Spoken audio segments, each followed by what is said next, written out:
Iya, pendengar Jogja siang ini Maksi tentu masih menemani apapun aktivitas kita di siang hari ini. Di bulan Mei ya, karena ternyata bulan Mei ini adalah bulan yang istimewa juga. Kalau tadi di siang hari tadi di awal kita sudah ngobrol berbincang mengenai buku. Nah, sekarang di bulan Mei ini pun sudah lewat sih memang, tapi kita peringati juga sebagai Hari Perawat Internasional, tanggal 12 Mei yang lalu. Maka di siang hari ini dalam Maksi kita pun juga akan coba berbincang mengenai keperawatan kini dan masa depan. Karena saya pun di siang hari ini sudah bersama dengan Mas Hendra Ari Wibowo Eskep Nurse, Ketua Komite Keperawatan RSUD Sleman, Yogyakarta. Halo, selamat siang. Mas, mesti panggilnya siapa nih? Mas Hendra, Mas Ari? Ya, selamat siang Mbak Erna. Mm-mm. Saya Hendra, Mbak Erna. Oke, selamat siang Mas Hendra. Terima kasih sudah bersama kami di siang hari ini. Ya, Di sama-sama sela-sela Mbak Erna. istirahat siang nih. Iya, ya Mbak Erna. Iya, baik. Nah, pendengar dalam program Aksi kali ini kita pun juga akan mengetahui mengenai perawat nih. Kita sering mendengar perawat, kita sering mendengar dokter, suster, atau juga para medis. Pengen tahu dulu nih, perawat itu yang seperti apa sih, Mas? Oke, memang Mbak Erna ini kadang sering rancu di masyarakat kita. Mm-mm. Perawat masih sering disebut dengan para medis gitu kan. Dan Ya, ya. sesungguhnya berbeda antara perawat dengan para medis. Kalau mengacu pada peraturan perundang-undangan, dalam hal ini di Mm-mm. Undang-Undang Nomor 38 tahun 2014, bahwa perawat Mm-mm. itu adalah seseorang yang telah lulus di perguruan tinggi keperawatan, baik itu yang di dalam negeri maupun luar negeri, yang telah diakui oleh pemerintah. Jadi di situ adalah titik kita garis bawahi adalah lulus perguruan tinggi. Nah, itu baru bisa Mm. dikatakan seorang perawat. Dan uh, ada beberapa level juga di pendidikan keperawatan, Oke, oke, begitu. oke. Aha. Nah, Levelnya seperti apa nih, Mas? oke, kalau saat ini kami masih mengacu di Undang-Undang Nomor 38 tahun 2014 itu. Mm-mm. Di perawat itu kita bedakan menjadi dua, Bu. Satu adalah perawat vokasi, yang kedua Mm-mm. adalah perawat profesi, begitu. Mm. Jadi Mm. kita bedakan menjadi dua menurut di undang-undang, begitu. Oke. Bedanya kayak apa nih? Mungkin mencakup juga nanti lingkupnya, kemudian sasaran tugasnya dari perawat itu sendiri seperti apa gitu, Mas? Ya, untuk perawat vokasi itu adalah di sana disebutkan bahwa seorang perawat yang minimal lulus dari pendidikan vokasi, dalam hal ini minimal dari 3 keperawatan. Mm. Dan bidangnya adalah nanti lebih ke langsung ke terapan, Bu, ilmu terapan, begitu. Nah, itu Mm. kalau yang di vokasi.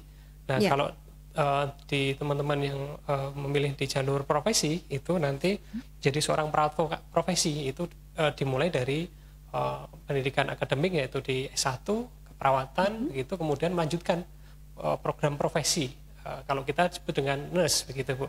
Jadi Mm. S1 keperawatan kita sebut dengan kita singkat S-Kep. Kemudian kalau teman-teman perawat yang sudah mengikuti program profesi itu Mm. diberi gelar nurse, begitu. Jadi S-Kep nurse itu menjadi satu paket bahwa dia adalah seorang perawat profesi.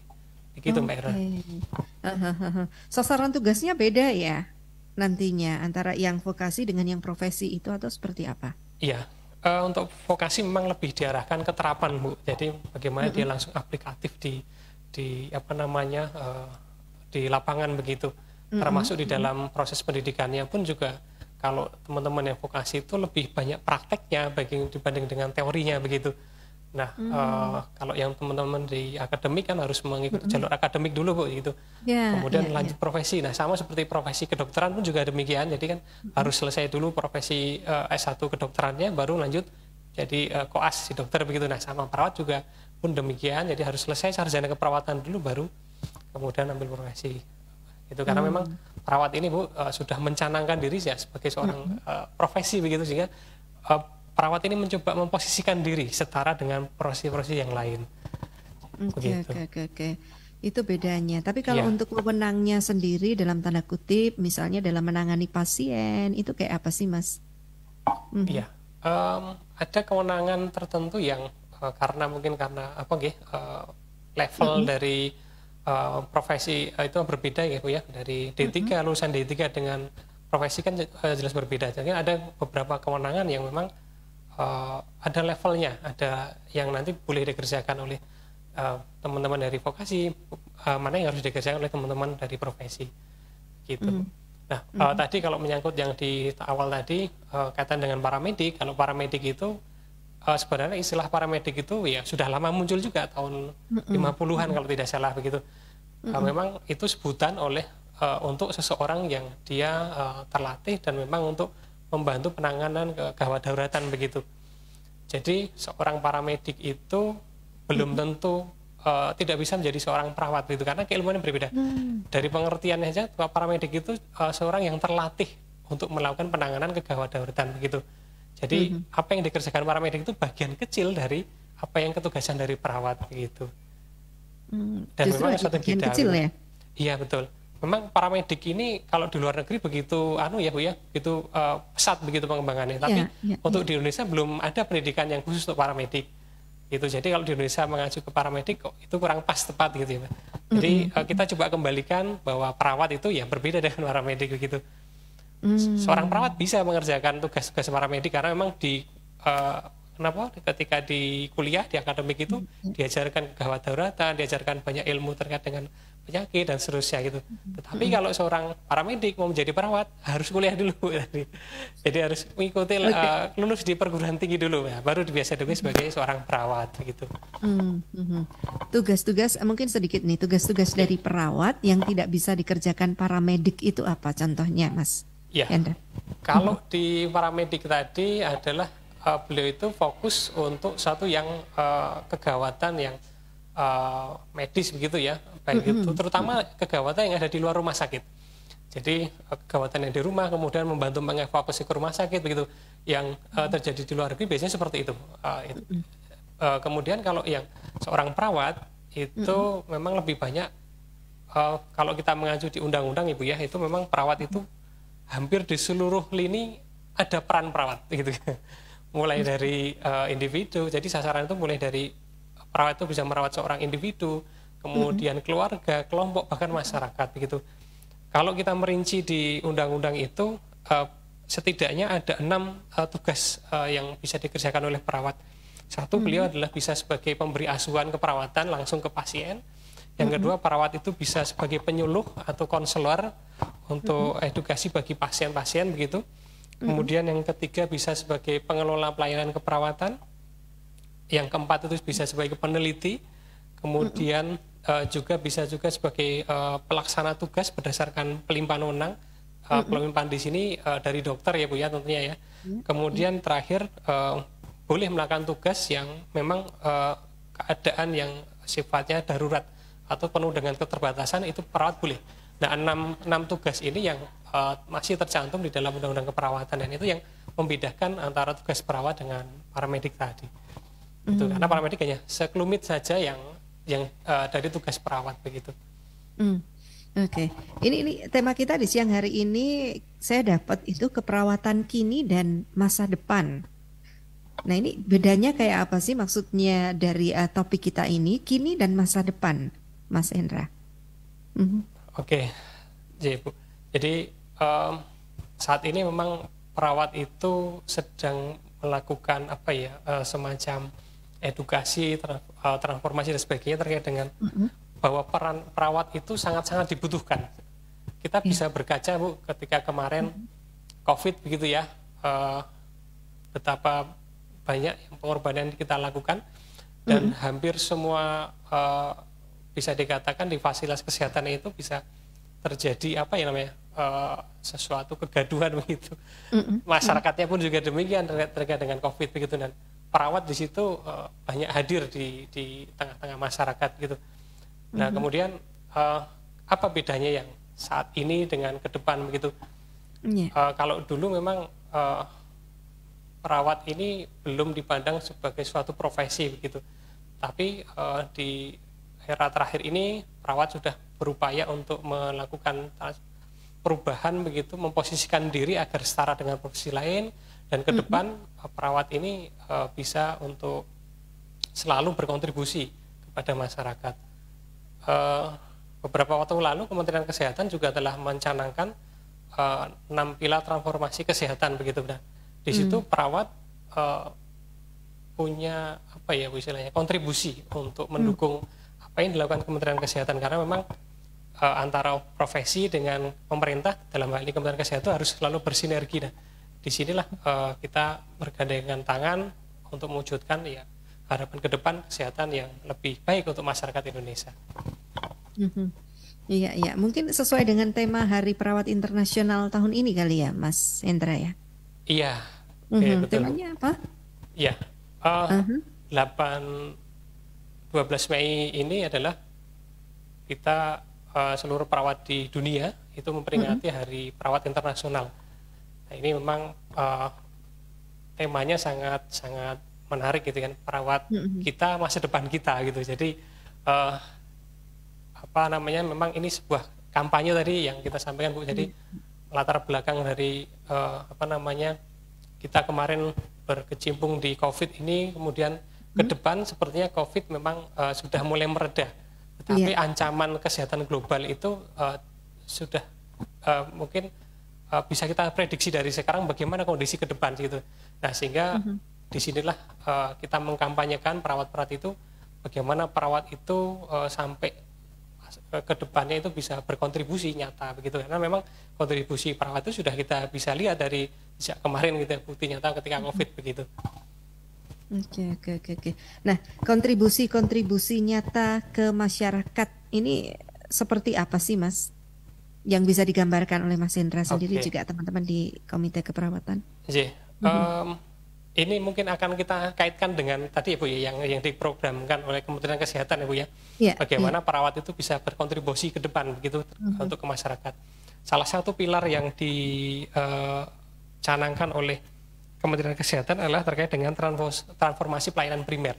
Jadi pelayanan yang ada di masyarakat begitu, di tingkat pertama gitu. Nah, perawat ini kita mengusulkan berkontribusi sejak beberapa waktu terakhir. Kita mencoba untuk berkomunikasi, melakukan lobby-lobby dan seterusnya terkait kepada kementerian dan seterusnya.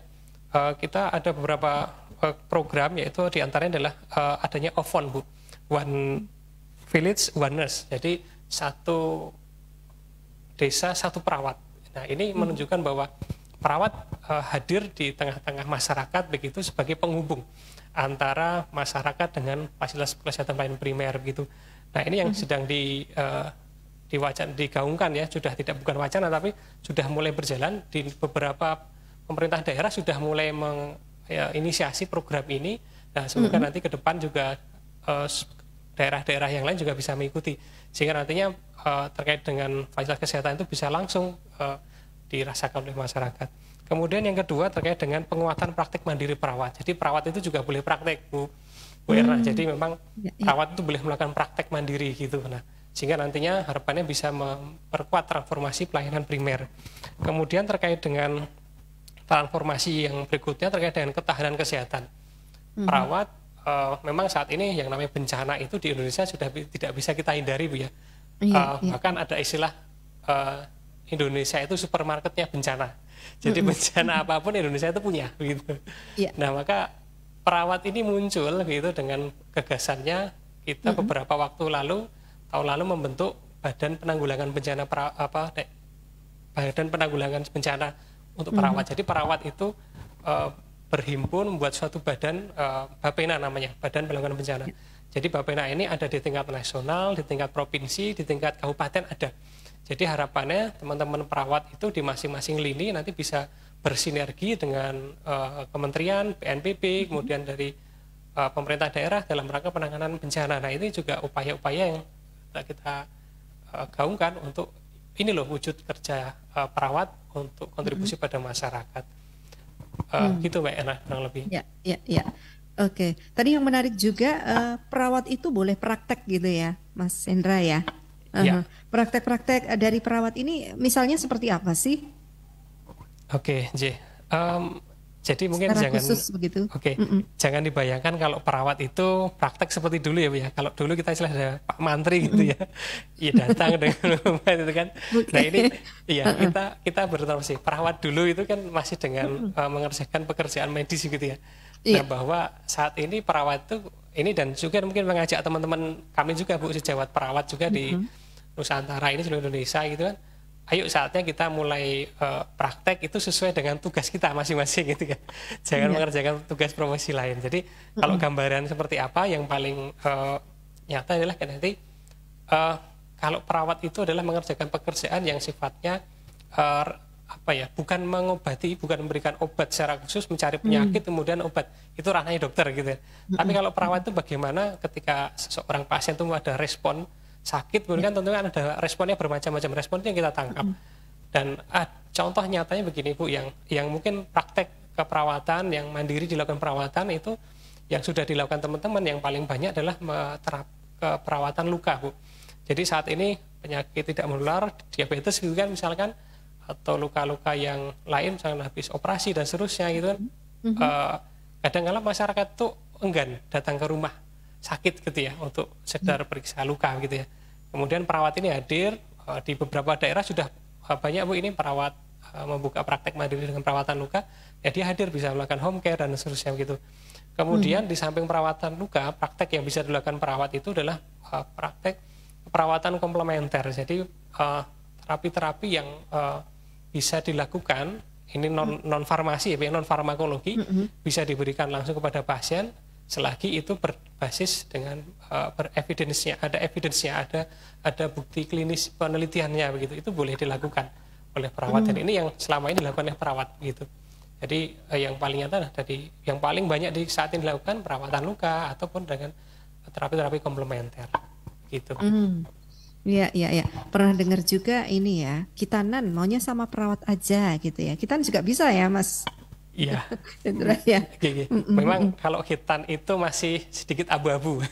Oh, masih abu-abu. Iya, karena itu kan suatu tindakan ya Bu ya. Memang ini masih diperbincangkan begitu, tapi memang tidak banyak sekali perawat-perawat yang memang menguasai hal ini, karena memang ada pelatihannya, kemudian ada jejaringnya dan seterusnya itu. Dan memang ya ini menjadi, kadang kalau masyarakat itu biasanya mencari yang komunikatif, yang di sana ya nggak sakit itu kan ya, itu yang terjadi gitu. Dan ini menjadi pilihan masyarakat itu, monggo silahkan. Tapi memang ini tentu bagi seorang perawat harus berhati-hati gitu ya dalam melakukan suatu tindakan begitu. Oke, iya. Baik, ini ada juga Mbak Kris yang bergabung via WA kita siang hari ini ke 081127119111. Ini kiat perawat nih, garda terdepan, rawan komplain, rawan pelanggaran hukum. Mas Hendra ada tanggapan, Mas? Oke, iya betul sekali. Memang ini yang menjadi isu saat ini gitu kan. Karena begini, perawat itu tadi di semua level itu ada gitu kan. Kemudian kalau kita di rumah sakit 24 jam yang menangani pasien itu adalah perawat gitu kan. Artinya gerak-gerik perawat itu selalu dilihat pasien gitu kan. Iya gitu kan. Karena memang selalu kontak, selalu dengan berinteraksi dengan pasien. Memang tidak sesuatu yang tidak bisa kita pungkiri ketika terjadi ada mungkin hal-hal yang kurang berkenan di pasien gitu. Nah, memang saat ini satu yang dilakukan oleh perawat memang tadi mengkampanyekan tadi bahwa perawat itu punya peran yang besar di dalam apa namanya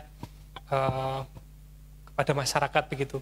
Sehingga nanti dengan kampanye di hari ini, Hari Perawat Internasional itu, bahwa perawat kita, masa depan kita ini salah satu itu, bahwa menyadarkan masyarakat bahwa kita butuh perawat ini untuk kedepannya begitu.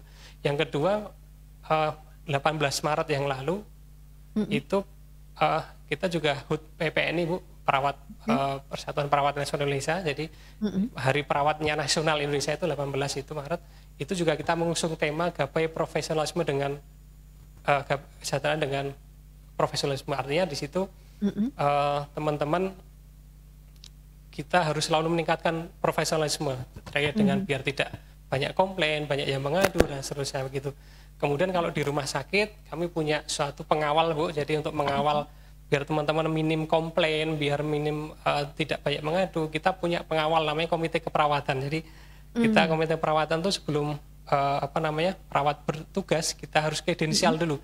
Kita kredensial dulu perawat ini berwenang untuk melakukan tindakan apa gitu. Kemudian baru kita beri penugasan, boleh ke pasien. Kemudian di dalam proses beliau perawat ini memberikan asuhan juga selalu kita awasi, kita monitoring, kita supervisi, kita selalu lakukan pembinaan terkait dengan etik dan disiplin profesi, sehingga harapannya nanti bisa meminimalisir komplain yang terjadi pada perawat-perawat kita ini. Tetapi tentunya di Hari Perawat Internasional ini kami berharap pada pemerintah khususnya dan masyarakat pada umumnya, ya ayo mari kita bersama-sama, perawat ini butuh dukungan, baik itu secara tidak hanya secara material tapi secara moral untuk melindungi ketugasan-ketugasannya, begitu Bu. Oke, artinya memang selain pendidikan profesi di jalur formal, butuh juga pendidikan karakter dan pendidikan mental ini Mas ya? Setuju, betul sekali Bu. Ini memang harus selalu kita kerjakan ini terkait dengan hal ini. Oke, baik. Nah ini ada juga WA yang masuk dari Mbak Kris tadi, perawat praktik boleh memberikan obat nggak Mas?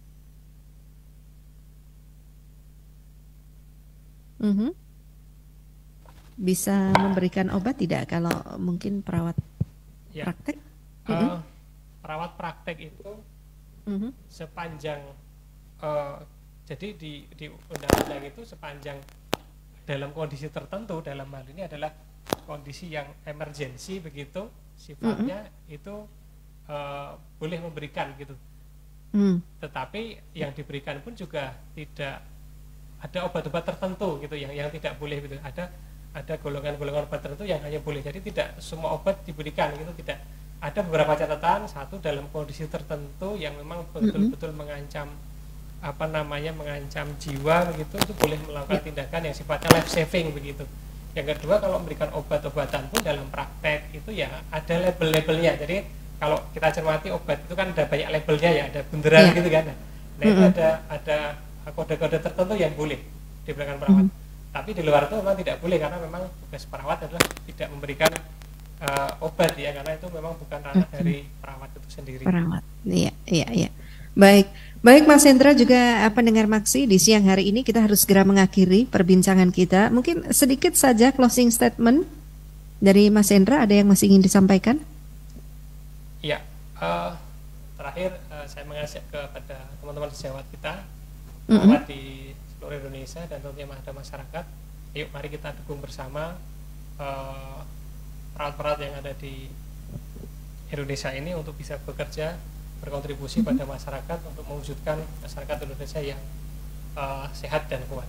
Mungkin begitu Mbak Erna, terima kasih.